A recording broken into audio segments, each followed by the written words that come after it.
वृंदावन धाम की दिव्य शोभा देख करके माधव मुग्ध हो गए। गिरिराज गोवर्धन नाथ का विशाल पर्वत शिखर देखा, यमुना की बहती हुई निर्मल जलधारा देखी, हरी भरी लता कुंजों को देखा। कन्हैया गदगद होके बोले, मैया अब तो वृंदावन में चराएंगे हम गैया। मैया बोली, बेटा गैया बाद में चरा, पहले बछड़ा चरा वो सीख ले। अच्छा ठीक है मैया। तो कन्हैया छोटे छोटे बछड़ा चरा भी लग गए। एक दिन बत्सासुर बछड़ा बन के बछड़ों में मिल गया। भगवान पहचान गए, पैर पकड़ के घुमा के पटक दिया, सो गोविंदाय नमो नमः। बत्सासुर का उद्धार। एक दिन बगुला बन के बकासुर आ गया, भगवान ने उसका मुंह पकड़ के बीच में से चीर दिया, सो गोविंदाय नमो नमः। एक दिन अघासुर अजगर बन के आ गया, मुंह फाड़ के बैठ गया। ब्रजवासी उसके खुले मुख को गुफा समझ के घुस गए, और जैसे ही प्रभु ने प्रवेश किया तो इसने मुंह बंद कर लिया, तो सारे ब्रजवासी मूर्छित हो गए। भगवान उसके भीतर जाकर के उसके श्वास छिद्र को रोक करके बैठ गए। थोड़ी देर में इसकी सांस जब नहीं ले पाया तो छटपटा गया और इसका ब्रह्मरंध्र फट गया। भगवान उसी छिद्र से ब्रजवासियों को निकाल के बाहर लाए। अघासुर की प्राण ज्योति भगवान में प्रविष्ट हो गई, अघासुर का उद्धार हुआ। पर आज अघासुर मरा, उसके ठीक 1 वर्ष बाद ब्रजवासियों ने घर में जाके बताया, मैया तेरे कन्हैया ने आज अघासुर मार दियो। परीक्षित आश्चर्यचकित होकर बोले, महाराज 1 साल के बाद ये घटना ब्रजवासियों ने क्यों बताई, इसका कारण क्या है? सुखदेव जी कहते हैं, तो सुनो। अघासुर के मुख से बाहर निकलते ही ब्रजवासी बोले, कन्हैया बड़ी जोड़ की भूख लग रही है, चल अब पेट पूजा कछु करें। भगवान बोले, चलो जमुना जी के तट पर। तो जमुना जी के किनारे आके भगवान बैठ गए रेती में, और गोल चक्र बना के ग्वाला घेर के बैठ गए। अब प्रेम से एक दूसरे को खिलाने लगे, खाने लगे। बड़ी सुंदर झांकी हो रही है।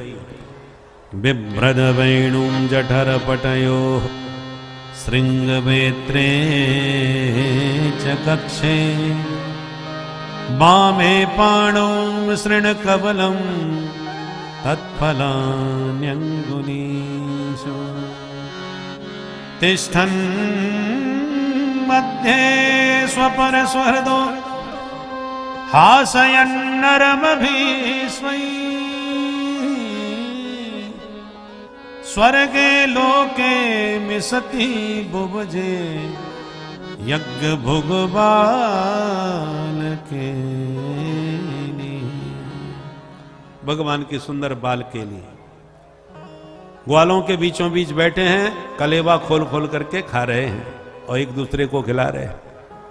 कन्हैया करपात्री बन के भोजन पाते हैं। वाम कर भगवान ने अपने बाएं हाथ में दही भात मिला लिया और एक एक फलों का अचार ग्वालों से मांग करके उंगलियों में दबा लिया। आम का, नींबू का, मिर्ची का, टेंटी का, खट्टी मीठे अचारों के साथ दही भात खा रहे हैं। बीचों बीच बैठे हैं और हंसी मजाक चल रहा है। ब्रह्मादिक देवता आकाश में देख रहे हैं, और ब्रह्मा जी का धीरे धीरे मूड खराब होने लगा। ये कैसा भगवान है, सबका जूठा खा लिया, उसका जूठा लड्डू खा गया, उसका जूठा अचार खा गया। ये भगवान के लक्षण नहीं है। भगवान किसी का जूठा नहीं खाते। शास्त्र की आज्ञा, जूठा ना खिलाना चाहिए ना खाना चाहिए। नोच्छिष्टम कस्यचित् दद्यात्। पर ये भगवान हो के सबका जूठा खाता है, ये कैसा भगवान है? मैं इनकी परीक्षा लूंगा, ये सच में भगवान है भी या नहीं। तो दबे पांव आए ब्रह्मा जी और सारे बछड़ों को चोरी करके ले गए, उठा के ले गए। भगवान ने देखा बछड़े गायब, तो बोले ब्रजवासियों भोजन करो, मैं देख के आऊं ये बछड़े कहां चले गए। और जैसे ही बछड़े देखने गए, ब्रह्मा जी तुरंत भगवान के ब्रजवासियों को भी उठा के ले गए। न बछड़े न ब्रजवासी, सबके सब गायब। भगवान ने देखा ये चक्कर क्या है, सबके सब गायब हो रहे। दिव्य दृष्टि से भगवान सब जान गए। अच्छा, ब्रह्मा जी की करामात है, हमारी परीक्षा लेने आए हैं, इसलिए हमारे बछड़ी चुरा लिए, ब्रजवासी भी चुरा लिए। चोरन के घर में चोरी, हम चोरन के सरदार बने बैठे। ये बाबा हमारे घर चोरी कर भी आए गए, चलो इनको परीक्षा ही दें। भगवान ने तत्काल संकल्प किया, और संकल्प करते ही उतने ही बछड़े और उतने ही ब्रजवासी बन के एक क्षण में तैयार हो गए। वैसा ही स्वरूप, स्वभाव, अवस्था ज्यों का त्यों, बाल बराबर अंतर नहीं। कागजों में अंगूठा भी लगाओ तो अंगूठा की रेखा भी ज्यों की त्यों निकले। ऐसा दिव्य रूप बनाया भगवान ने। सर्वम विष्णुमयम जगत, इस महावाक्य को चरितार्थ कर दिया। और केवल शरीर नहीं बनाया, कपड़े भी भगवान बन गए, लाठी डंडे भी भगवान बन गए, जूते चप्पल भी भगवान बन गए। क्योंकि यदि केवल शरीर बन जाते भगवान, कपड़े नहीं बनते तो बिना कपड़े के कैसे घर जाते। अच्छा, कपड़े और शरीर बना भी लेते, परंतु यदि आभूषण नहीं बनते तो सबकी पिटाई होती कि वो चैन सोने की कहां पहन के आया, वो सोने की अंगूठी पहन रखी थी वो कहां छोड़ आया। तो आभूषण भी भगवान बने हुए। सर्वम विष्णुमयम जगत, चरितार्थ हो गया ये महावाक्य। और 2-4 घंटे की चमत्कारी जादूगर जैसा खेल नहीं दिखाया। 1 साल पर्यंत, 1 वर्ष तक नित्य घर आते रहे, बन जाते रहे, किसी को भी पता नहीं कि असली किधर है, असली ब्रह्मलोक में सो रहे। 1 साल के बाद ब्रह्मा जी को लगा चल के देखूं क्या हाल है। नीचे आके देखा तो बेई बछड़े, बेई ब्रजवासी, बेई खाने पीने के तरीके। खोपड़ी खराब हो गई ब्रह्मा जी के, ये डुप्लीकेट किसने बना दिए भाई? मेरे जैसा ब्रह्मा दूसरा कौन पैदा हो गया? मेरी जैसी सृष्टि सिर्फ मैं ही कर सकता हूं। अब ब्रह्मा जी को यह जानते देर नहीं लगी, ये सर्व समर्थ ईश्वर हैं, इसमें कोई संदेह नहीं। क्योंकि मेरी जैसी सृष्टि ईश्वर के अलावा दूसरा कोई नहीं कर सकता। अब बड़ा पश्चाताप हुआ, मैंने परमात्मा की परीक्षा ली, ये तो बहुत बड़ी गलती हो गई, अब माफी कैसे मांगू। तो तुरंत ब्रह्मलोक में जाकर के बछड़े ब्रजवासियों को वापस लाए, प्रभु को लौटाए और वृंदावन में आके साष्टांग दंडोत करके भगवान से नाक रगड़ के 40 श्लोकों में स्तुति गा करके माफी मांगी। ब्रजवासी असली आ गए तो ब्रह्मा जी को देख के ब्रजवासी बोले, कन्हैया ये चौमुआ कौन आ गया भाई, 4 मुंह वाला। इसलिए उस क्षेत्र का नाम पड़ गया चौमुआ।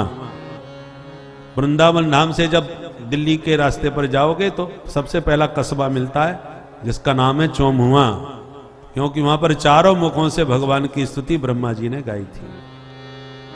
बहुत प्यारी स्तुति गाई।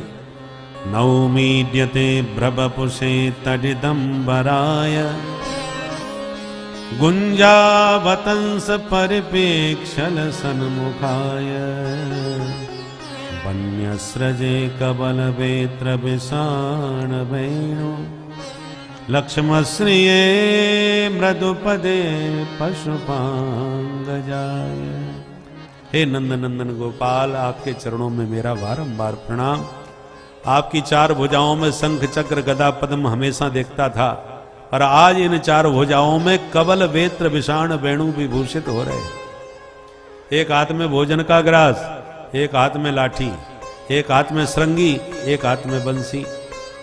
ऐसे हे नंद नंदन गोपाल, आपके चरणों में मेरा प्रणाम। बहुत प्यारी स्तुति गाई, पर भगवान कुछ बोले नहीं। तो डर के मारे ब्रजवासियों की स्तुति करने लगे। अहो भाग्यम नंद गोप ब्रजहु कसाम यन मित्रम परमानंदम पूर्णम ब्रह्म सनातनम। हे प्रभु, इन ब्रजवासियों ने क्या पुण्य किया होगा जो आपके साथ कबड्डी खेल रहे, कुश्ती लड़ रहे। मुझ ब्रह्मा को देखो, सृष्टिकर्ता मैं विधाता, आपके दर्शन को तरस रहा हूं, आपकी कृपा दृष्टि के लिए ललचा रहा हूं। और ये ब्रजवासी कबड्डी खेल रहे हैं, कुश्ती में आपको पटक रहे हैं, कान पकड़ के आपको अपना घोड़ा बना रहे हैं। मैं तो कहता हूं ये ब्रह्मा की गद्दी पर किसी और को बैठा दो और मुझे तो ग्वाला बनाकर अपनी मंडली में भर्ती कर दो। कर जोरे ब्रह्मा खड़े सुनहु नंद के लाल, देहु ब्रह्म पद और को हमहु करो ब्रजवाल। ये ब्रजवासियों का सौभाग्य। परंतु भगवान कुछ बोले नहीं। बेचारे ब्रह्मा जी तीन ही परिक्रमा लगा करके भाग गए। असली ब्रजवासी आज घर पहुंचे तो घर जाते बोले मैया तेरे कन्हैया ने आज अघासुर मार दियो। तो भगवान को बड़ी जोड़ की हंसी आई। साल भर पुरानी घटना बेचारे आज की यही समझ रहे हैं। यही कारण था परीक्षित, जो 1 साल के बाद ब्रजवासियों ने यह घटना घर में बताई। अब कन्हैया बोले मैया अब तो चराएं हम गैया, वर्ष भर को अनुभव है गए। तो मैया ने मुहूर्त निकलवायो और कार्तिक शुक्ल अष्टमी बुधवार का मुहूर्त निकल गया। जो दिवाली के बाद अष्टमी आती है उसको गोपाष्टमी कहते हैं। उसी दिन से भगवान ने गैया चराना प्रारंभ किया। इसलिए उस दिन गायों का विशेष पूजन करना चाहिए। वैसे सनातन धर्म में प्रतिदिन गौ माता का पूजन की आज्ञा है। भोजन बने तो पहली रोटी गाय के लिए निकालनी चाहिए और अंतिम रोटी कुत्ते को खिलानी चाहिए। नियम है। बहुत सी शहरों में तो माताएं ऐसी हैं कि गिन के रोटी बनाती है। तुम कितना खाओगे, तुम कितना खाओगे, 4 रोटी वो खाएगा, 2 वो खाएंगे, 6 मैं खा लूंगी। ऐसे गिन गिन करके रोटी बनाती है। ऐसा नहीं करना चाहिए।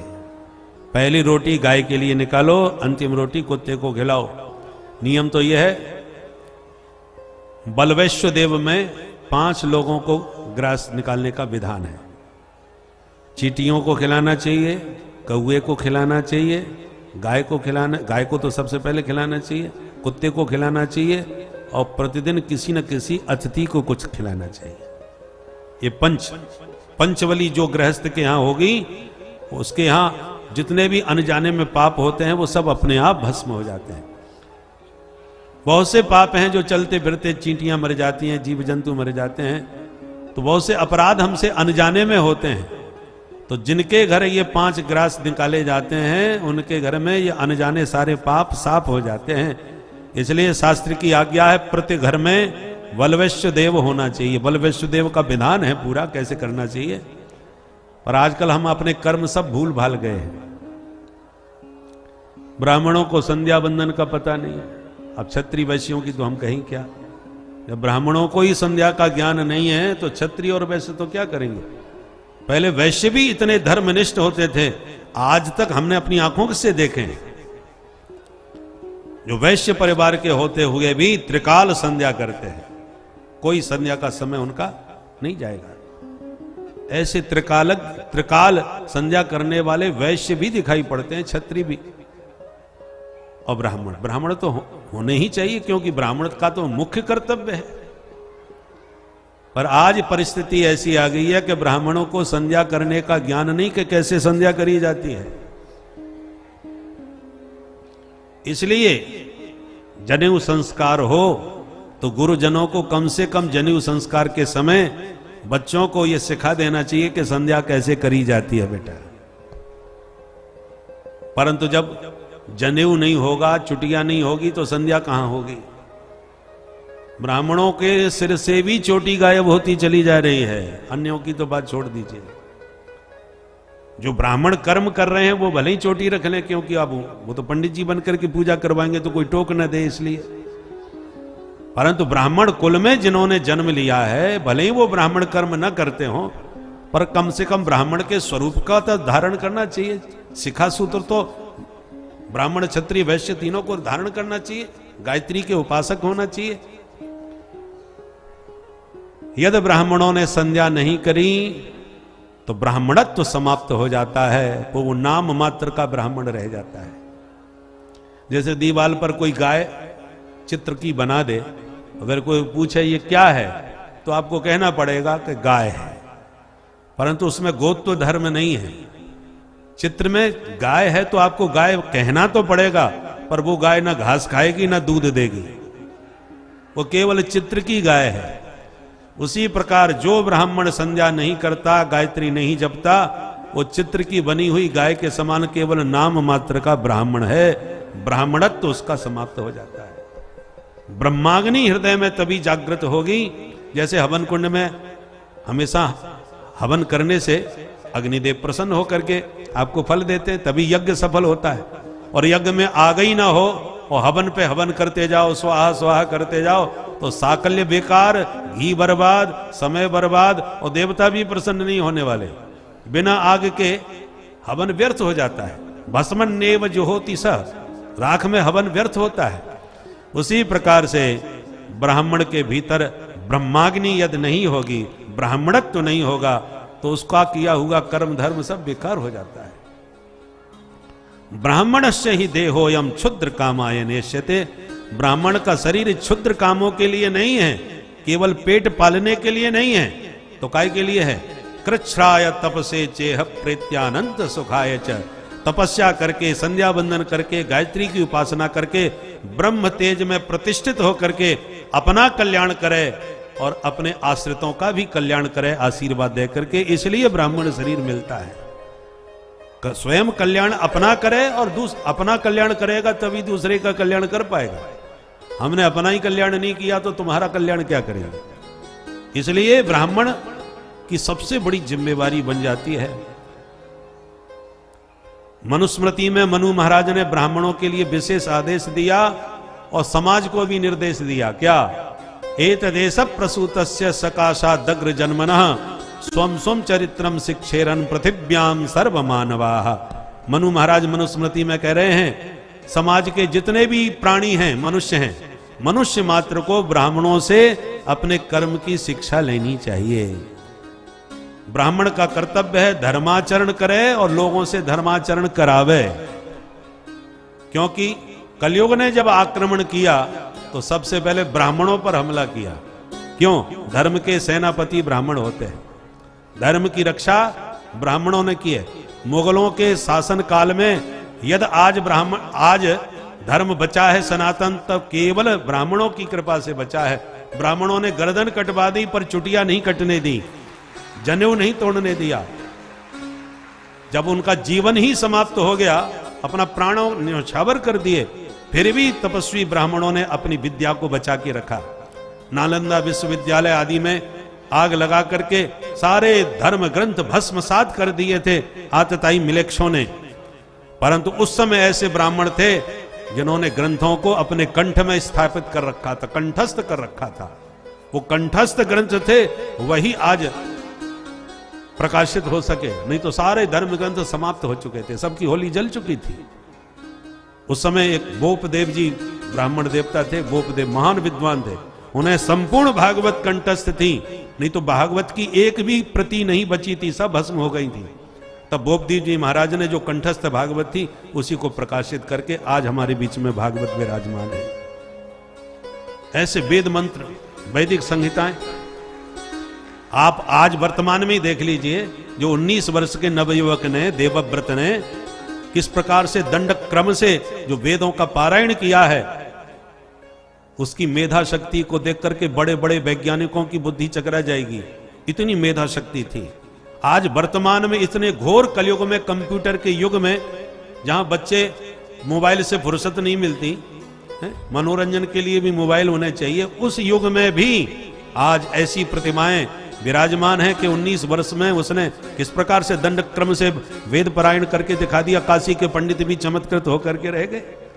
तो सोचिए, उस जमाने में तो मोबाइल टीवी कुछ भी नहीं था, तब ब्राह्मणों ने तपस्या के बल पर मेधा शक्ति से सारे धर्म ग्रंथों को कंठ में रखा था कि तुम किताबों को जलाओगे, पुस्तकों को जलाओगे, पर हमारे कंठ की विद्या कोई नहीं ले सकता।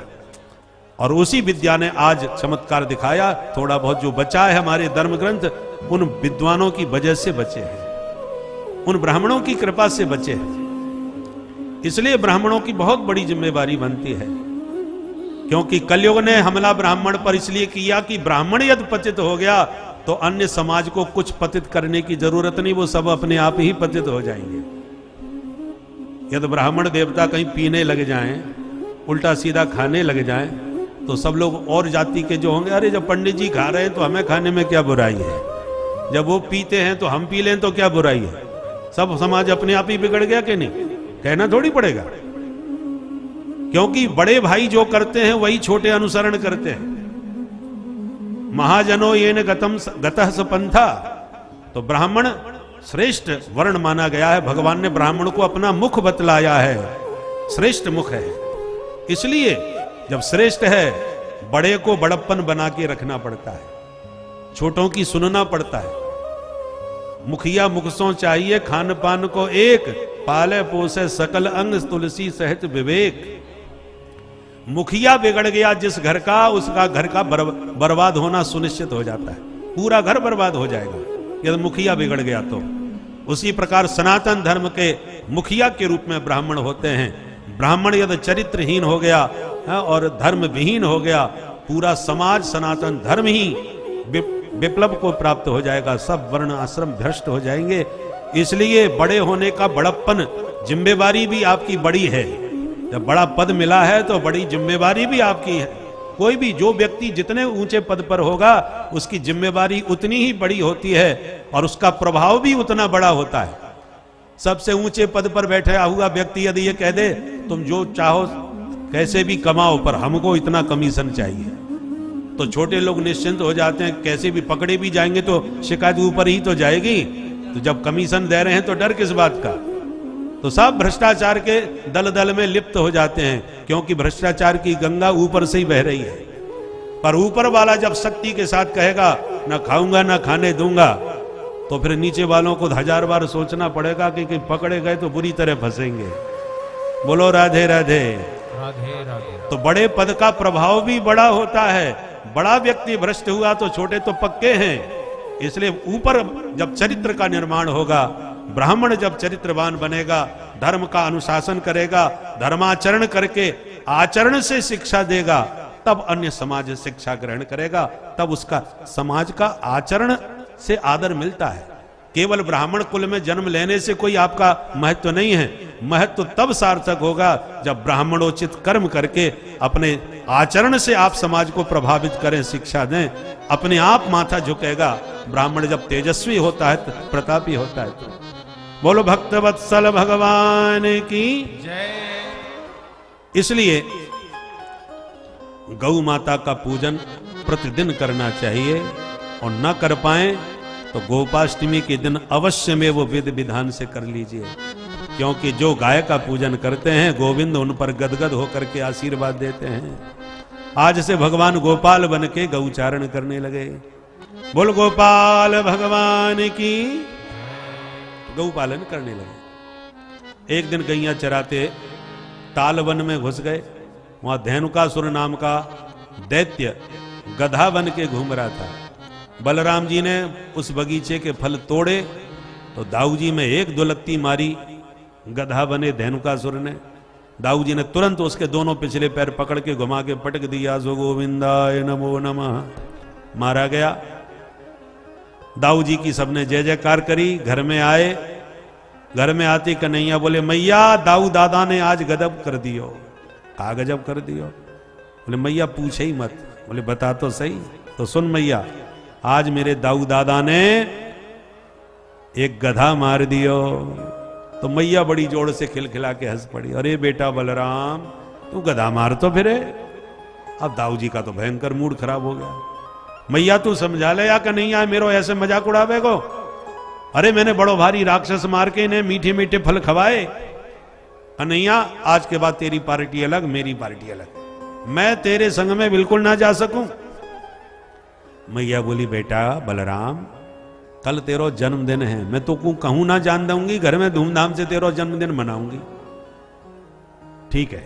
दूसरे दिन दाऊ जी नहीं गए और कन्हैया यही चाहते थे कि एक दिन दाऊ जी न जाएं तो मैं काली देह पर खेलने पहुंच जाऊं, क्योंकि काली देह पर दाऊ जी हमें जाने नहीं देते।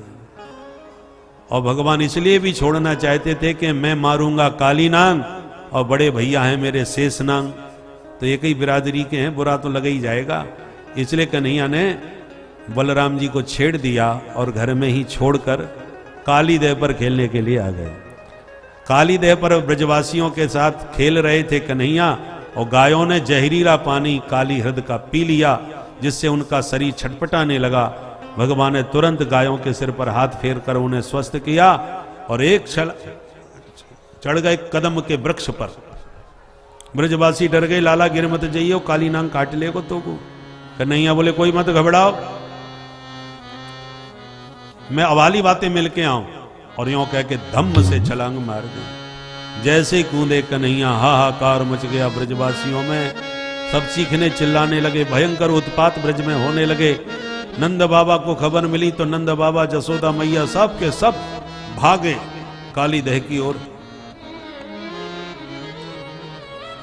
सर्वेंग पशुवृत्तयः, पशुओं की तरह बिना मार्ग देखे भागते काली दह की ओर आए।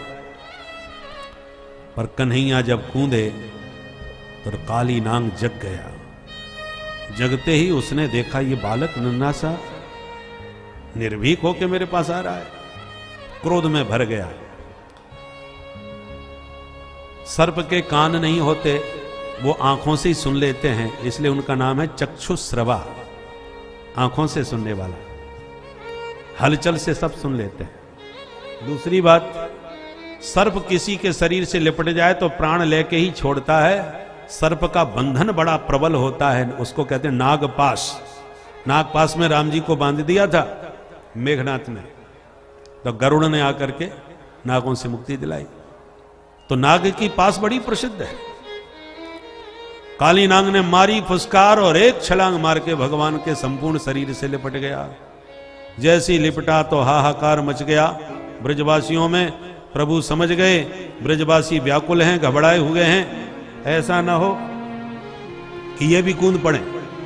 तो भगवान ने शरीर फुलाया, बंधन ढीला पड़ा, भगवान ने एक छलांग मारी और पट से काली नांग की फनाली पर जाके खड़े हो गए। तांडव नृत्य करना प्रभु ने प्रारंभ कर दिया। देवताओं ने जब देखा कि वाह, रस्सियों पर नाचने वाले नट बहुत देखे, परंतु सांप के फन पर नाचने वाले इस नटवर को पहली बार देखा है। अद्भुत नृत्य भगवान का सर्प के फन पर होने लगा। सूरदास जी महाराज ने बड़ा सुंदर वर्णन किया है। तांडव गति मुंडन पर नाचत गिरधारी, पम पम पम पग पटकत भम भम भम भनन पर, बिम बिम बिम बिनती करत नाग बधुआरी। तांडव गति मुंडन पर नाचत गिरधारी, तांडव गति मुंडन पर नाचत गिरधारी। ससक सनकादिक नन्नन नारद मुनि, मम मम मम महादेव बम बम बम बलिहारी। तांडव गति मुंडन पर नाचत गिरधारी, तांडव गति मुंडन पर नाचत गिरधारी।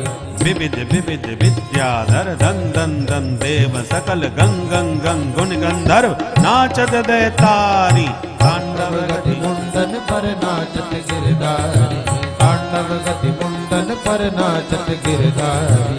सूरदास प्रभु की वाणी किंग किंग के नहु न जान, चन चन चन चरण परत निर्भय कियो काली। तांडव गति मुंडन पर नाचत गिरधारी, तांडव गति मुंडन पर नाचत गिरधारी। नाचत गिरधारी, नाचत गिरधारी। बोल काली मर्दन भगवान की जय।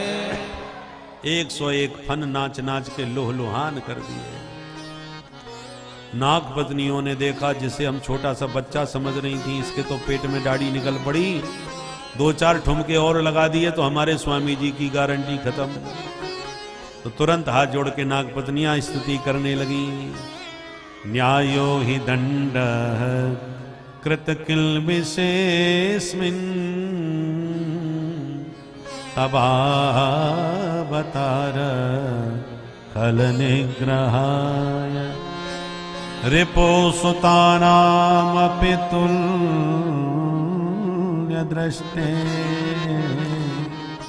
दत्सेदमं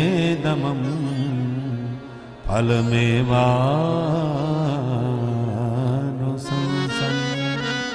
हे प्रभु, आप न्यायाधीश हो, आपने बिल्कुल सही न्याय किया है।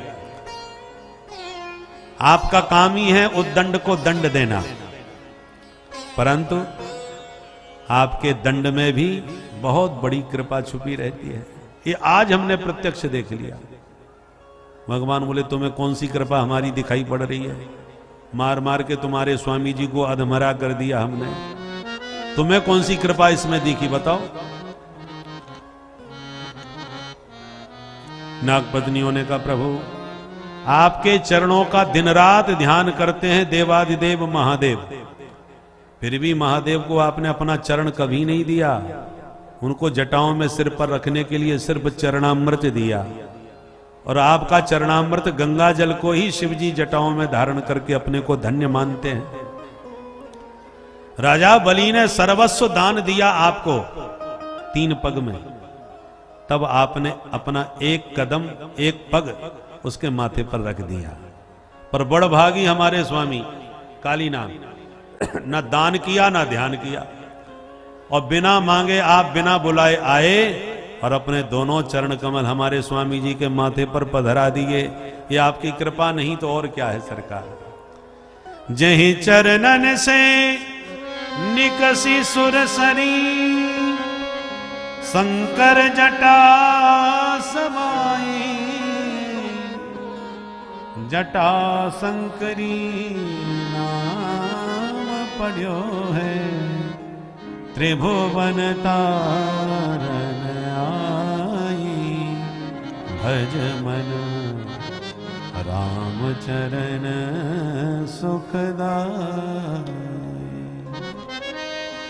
आपके चरणों की बड़ी महिमा है, हमें पता है, और हमारे स्वामी को बिन मांगे आपने दोनों चरणार बिंद प्रदान कर दिए, सिर पर रख दिए। इससे बड़ी कृपा और क्या होगी। क्रोधोपि तेनुग्रह एव सम्मत। ठाकुर जी खुश हो गए। देवियों तुम्हारे भाव बड़े सुंदर लगे, मांगो क्या चाहती हो। तो नागपत्नी हाथ जोड़ के बोली, प्रभु पति प्राण प्रदीयता, हमें कुछ नहीं चाहिए, केवल अपने पतिदेव के प्राणों की भीख आपसे मांग रही है, इनको माफ कर दो। भगवान बोले अब आप कहती हो तो चलो माफ कर देते हैं। और भगवान फन से नीचे उतरने को जैसे ही हुए, कालीनाग फुसकार भर के एकदम तन गया। भगवान तुरंत सावधान हो गए और बोले, ए देवियों, तुम हाथ जोड़ के गिड़गिड़ा के हमसे माफी मांग रही हो, और तुम्हारे स्वामी जी अभी भी हमको अकड़ दिखा रहे हैं, देखो इसको। नागपत्नियां कालीनाग को इशारा करने लगी, अरे जल्दी माथा नीचे करो, नहीं 2 ठुमके में छुट्टी कर देंगे तुम्हारी। बड़ी मुश्किल से राजीनामा हुआ, तुम्हारी अकड़ फिर भी नहीं निकल रही। कालीनाग फुसकारता हुआ बोला, मैंने क्या अपराध किया है जो माफी मांगू इनसे, किस अपराध की क्षमा मांगू। भगवान बोले, दुष्ट कहीं के, विष वमन करके ब्रज का पूरा वातावरण बिगाड़ दिया, ऊपर उड़ने वाले पक्षी भी टपक के मर रहे हैं, गिर रहे हैं। मेरी गौ माता को कितना कष्ट तेरे विष के कारण हुआ, और फिर भी कह रहा है मैंने क्या अपराध किया। कालीनाग बोला, 1 मिनट महाराज, बड़े से बड़े अपराधी को भी सरकार मौका देती है अपनी बात कहने का, है? कसाब जैसे आतंकवादियों को भी अवसर दिया जाता है, तो मुझे भी तो अवसर दो, मेरी बात भी तो आप सुनो एक बार, मैंने ऐसा क्यों किया। भगवान बोले, अच्छा बताओ क्यों किया।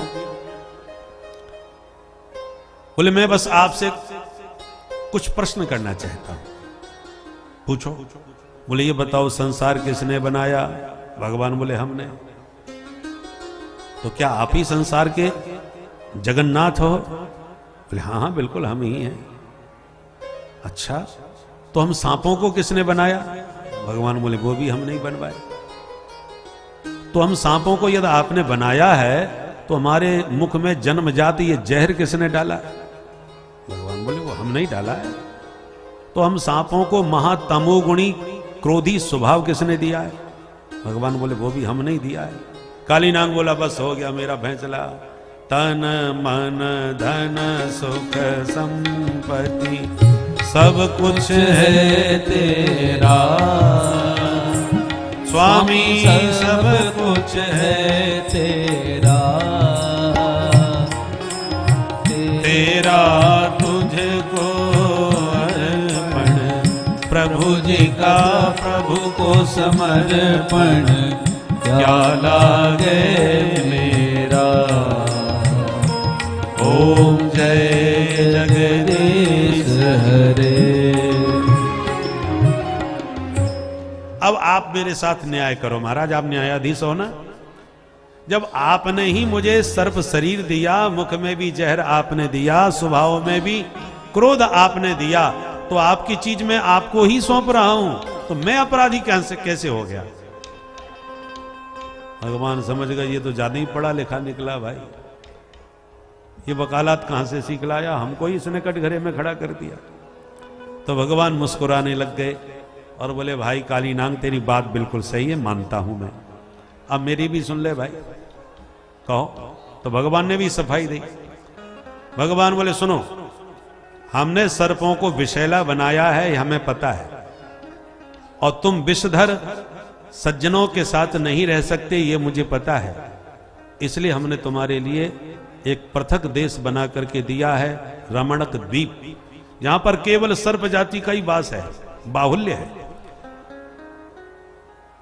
तो जब हमने तुम्हारे लिए अलग देश बना के दे दिया था भाई, तो तुम उसी देश में रहो, फिर चाहे जितना जहर फैलाओ, हमें कोई शिकायत नहीं। समस्या तो हमारे सामने यह है कि तुमने देश भी हमसे अलग ले लिया, फिर भी हमारे देश में बैठे बैठे चारों तरफ जहर फैला रहे हो, विष बमन कर रहे हो। ये तुम्हारा अपराध नहीं है क्या? तुम्हें यहां बैठे बैठे ऐसी जहर फैलाना था तो फिर अलग अपने लिए देश क्यों बनाया?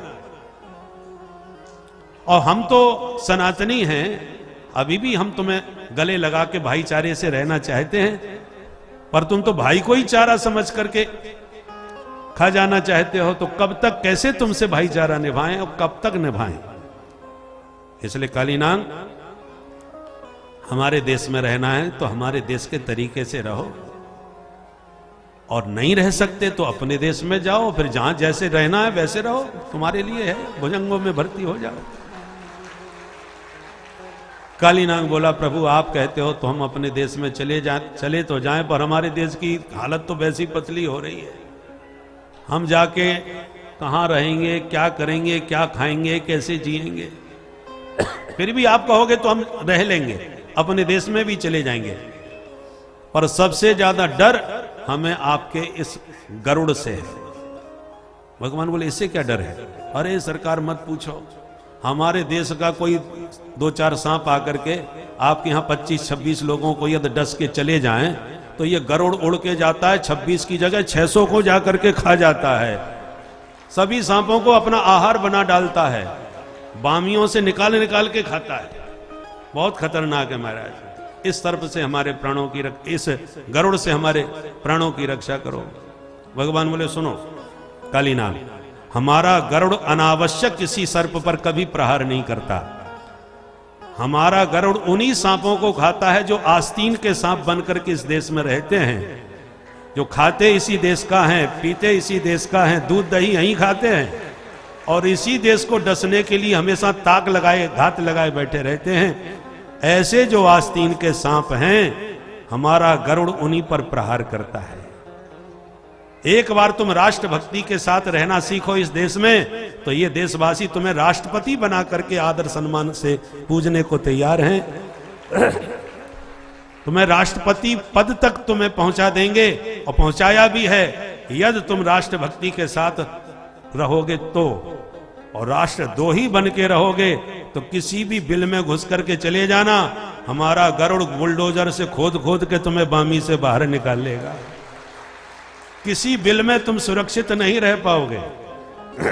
इसलिए काली नांग अपने स्वभाव को बदल लो, रहना है तो प्यार से रहो, नहीं रहना तो अपने देश में जाओ। काली नांग बोला सरकार क्षमा करें, हम अपना स्वभाव तो नहीं बदल पाएंगे। स्वभावो दुस्त्यजो नाथ। काली नांग बोला हे नाथ, स्वभाव बदल पाना असंभव है। भगवान बोले ये बताओ तुम्हारा स्वभाव कैसा है, हमें भी तो पता चले। काली नांग बोला हमारा स्वभाव ऐसा है सरकार, जब हम अल्पसंख्यक होते हैं ना तो बिल में छुप के बड़ी शांति के साथ रहते हैं और बड़े सबके प्रति सौहार्द का भाव रखते हैं, पर हम लोगों को अपनी संख्या बढ़ाते देर नहीं लगती। जहां हम लोगों की पर्याप्त संख्या हो जाती है फिर बिल से बाहर निकल के अपना तांडव दिखाते हैं और अन्य जितने भी विजाति हैं सबको डस करके किनारे कर देते हैं, सबको खा जाते हैं। ये हमारा स्वभाव है। जिनको समझ में आवे समझ लो, नहीं समझ में आएगा तो एक दिन सबको समझ में अच्छी तरह आ ही जाएगा। समय रहते समझ जाओ, यही सावधानी है। अन्यथा आंख बंद करने से बिल्ली भागने वाली नहीं। कबूतर आंख बंद करके सोच रहा है कि बिल्ली है ही नहीं, मुझे दिख ही नहीं रही। तुझे बिल्ली नहीं दिख रही पर बिल्ली को तू अच्छी तरह दिख रहा है। जब मौका पाएगी बिल्ली मार झपट्टा खा जाएगी। उसी प्रकार सनातनियों को अपनी कुंभकर्ण की नींद खोल लेना चाहिए और समय रहते सावधान हो जाना चाहिए। भगवान ने काली नांग से कहा तुम अपना स्वभाव नहीं बदल सकते, हमें पता है, इसलिए अपने देश में जाओ, प्रेम से रहो, गरुड़ से निश्चिंत रहना, क्योंकि नाच नाच के मैंने अपने चरणों की मोहर मार दी है तेरे फन पर। अभी तक तू फालतू था, अब मेरी मोहर लग गई तो मेरा पालतू हो गया, इसलिए अब तुम पर कोई प्रहार नहीं करेगा। काली नांग सपरिवार अपने देश को चले जाओ। काली नांग प्रभु को प्रणाम करके संपूर्ण परिवार के साथ अपने रमणक द्वीप को प्रस्थान कर गया। बोल काली मर्दन भगवान की।